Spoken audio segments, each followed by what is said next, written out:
Hey, this is Mo, and this is the 66th out of 100 micro power packed episodes giving you what you need to succeed to grow your book of business, your relationships, and your career.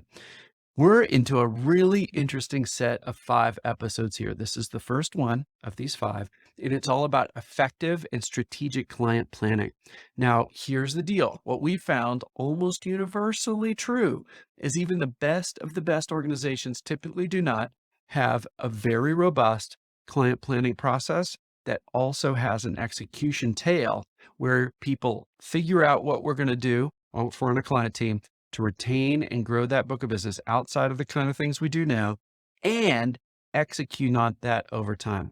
Generally, people massively over-index to either no plan or if they've got it, a once a year sort of refresh of what we've done without a lot of looking forward. Or the third mistake we see a lot of times is heavily biased towards lots of like weekly, monthly, fortnightly meetings, things like that, but not a lot of strategy. More reactive, share what's going on, looking in the rearview mirror versus looking at the windshield. So those are the big mistakes we see. And what I'm going to show you in these 5 videos, this being the first, is how do you do this really well? How do you do it where you get the most ROI out of your time invested, and how do you do it in a way your clients are going to love? So what I'm going to cover in this very specific video is the 3 big scientific headwinds that are against you when it comes to retention and growth. And then what I'll do in the 4 videos after this is share exactly how you do this well. We've helped hundreds and hundreds and hundreds of client teams and trained this methodology to tens of thousands of people. So I'm real excited to share this with you. Okay, first, this episode, what is against you? 3 big scientific headwinds, if you will. Number 1, I'm going to cheat. I'm going to pick 2, but they're very related. Anchoring and status quo bias. Here's what anchoring says. We've talked about this in a prior episode. Anchoring is we tend to be fixated and overweight to something we just saw or experienced. Status quo bias, a little bit different, but related. That is, we tend to continue down a path that we're anchored on. We tend to continue down a path that we're already going down. So how does that impact client development, retention, growth? Well, your clients are in your teams are generally going to be anchored on the services that you provided in the past, historically, rearview mirror, status quo bias.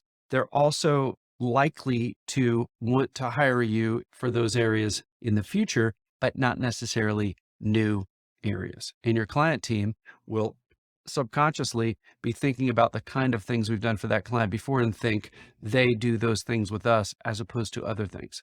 So the first headwind is the most important. The clients and our teams are generally going to stay on the track. We need a way to break everybody out of that. So that's scientific element number 1. Number 2, earned dogmatism. Dr. Victor Ottati first proved this out as a mental heuristic in the last couple of years. And what he found is the more we are around a thing, the more we are an expert in a thing, more we perceive we're an expert in a thing, the more closed-minded we become. Well, why is that important? Well, that's important because think of the difference that you approached a client when you met them the first time, how curious you were, how you asked them very basic but thought-provoking questions about where they're at, where they're headed, those gravitas questions we talked about in several episodes ago. Really, really great questions. Well, as we move farther in a client relationship, deeper or longer, we're likely to perceive subconsciously that we already know them really well, and we don't need to ask those basic questions to figure out what are their goals, where are they headed. We're less likely to bring them new ideas because we default by thinking, oh, well, they don't need that because of some conversation we had long ago, which may not be true now. So earned dogmatism basically says we become more closed in. Combine that with status quo bias, and you can really see how these headwinds are impacting you. And then the third one, I think this one's really interesting.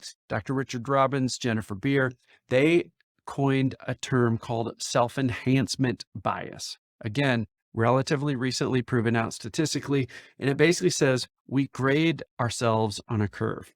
We grade ourselves on a curve. Really simply put, there's a lot more to it. But the basic idea and how it impacts client planning is that we're likely thinking we're better off than we are with the client.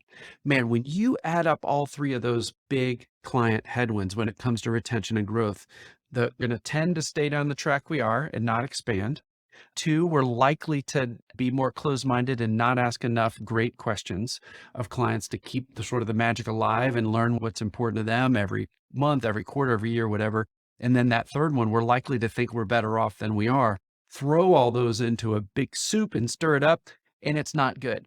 It basically means we're probably biased towards staying where we're at or maybe even shrinking. And what we need is an injection into the entire system, your entire client team, to figure out how can we strategically help this client? How do we execute on that over time? How do we bring new activities, new experts, new solutions to them in a way that would be helpful to them, that is proactive? And how can we do this in a way that they will love? That's what this process that I'm going to explain over the next couple of videos is going to do for you. So here's what I'm going to do. Down in the show notes, I'm going to link to status quo bias. If you want to look up those other ones, Google them. You can really quickly get to just, if you want to learn more, just Google earned dogmatism, OTATI, OTTATI.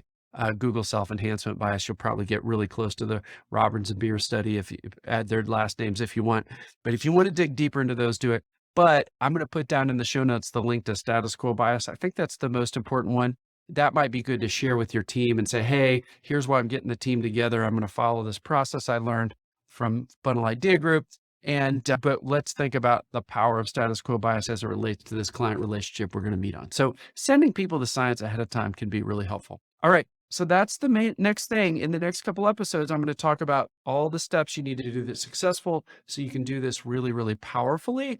And I'll finish with this, the traps to avoiding those 3 areas and the things I want you to succeed. I'm really going to give you the next couple of videos. So these 5 are going to go really, really well together because there's sort of a stepwise process that we'll go through. All right.